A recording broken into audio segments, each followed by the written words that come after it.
তৃণমূল। তালডাংরায় অরূপ চক্রবর্তী বিধায়ক ছিলেন, সাংসদ হয়েছেন। তালডাংরায় এগিয়ে তৃণমূল। তালডাংরায় দ্বিতীয় রাউন্ডের শেষে বিধানসভা কেন্দ্রে তৃণমূল প্রার্থী ফাল্গুনী সিংহ বাবু এগিয়ে ৬,২৮৪ ভোটে। তবে এখনই জয়ের আশা দেখতে শুরু করেছেন, তাই সবুজ আবির খেলাও শুরু করেছেন তৃণমূল প্রার্থীরা, তৃণমূল কর্মীরা, তৃণমূল সমর্থকেরা বিভিন্ন জায়গায়। আর মাদারিহাটে তো এগিয়ে আছে, মাদারিহাটের রেজাল্ট পরে আমরা আলোচনা করব। আর পার্থ ভৌমিক এই মুহূর্তে নৈহাটির রেজাল্ট নিয়ে কি বলছেন দেখুন।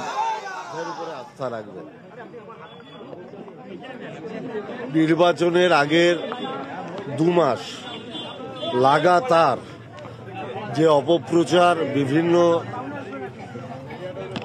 সুনির্দিষ্ট ২-৩টে সংবাদ মাধ্যমে মমতা ব্যানার্জিকে কালিমা লিপ্ত করার জন্য যে অপপ্রয়াস চালিয়েছে, নৈহাটির মানুষ তার বিরুদ্ধে এই নির্বাচনে রায় দিয়েছে।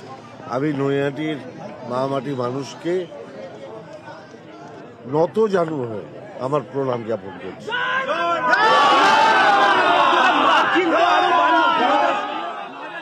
বিধানসভা এবং এবারের লোকসভা যদি ফলাফল বিশ্লেষণ করা যায় তাহলে দেখা যেত নৈহাটি তৃণমূল কংগ্রেসের মার্জিন আরো বাড়লো, ব্যবধানে বাড়লো। এইটা আমি যেদিন প্রথম কর্মী সভা করেছিলাম, আমি নৈহাটির কর্মীদের বলেছিলাম যে দিদিকে আমি কথা দিয়ে এসেছি ন্যূনতম 40,000 ভোটে এই উপনির্বাচনে জিতব।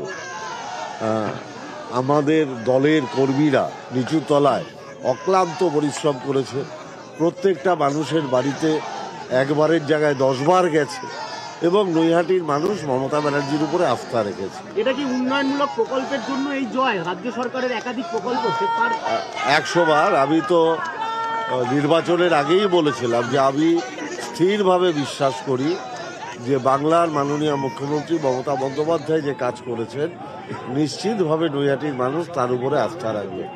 এই বিরাট পরিমাণে দেখা যাচ্ছে যে এত বড় লিড, যেটা আপনি যা ভোটে জিতেছিলেন তার থেকেও বেশি এখনো পর্যন্ত সংশোধন করেই দেখা যাচ্ছে, এটার পিছনে কারণ কি বলবেন? কারণ হচ্ছে মানুষ গত 2 বছরে লাগাতার যে অপপ্রচার মমতা ব্যানার্জির বিরুদ্ধে করা হয়েছে, মমতা ব্যানার্জিকে কালিমালিপ্ত করার জন্য নৈহাটির মানুষ তার বিরুদ্ধে রায় দিয়েছে। এবং আমি আগেই বলেছিলাম যে অপপ্রচার মমতা ব্যানার্জির বিরুদ্ধে হয়েছে সেই সেন্টিমেন্টটা আমাদের ভোটের বাক্সে প্রতিফলিত হবে। অর্থাৎ মমতা ব্যানার্জিকে কালিমা লিপ্ত করার যে অপপ্রয়াস, তার জন্য মমতা ব্যানার্জির প্রতি একটা আলাদা ধরনের সহানুভূতি মানুষের মধ্যে প্রবাহিত হয়েছে, যার প্রমাণ আমরা এই রেজাল্টে পেলাম।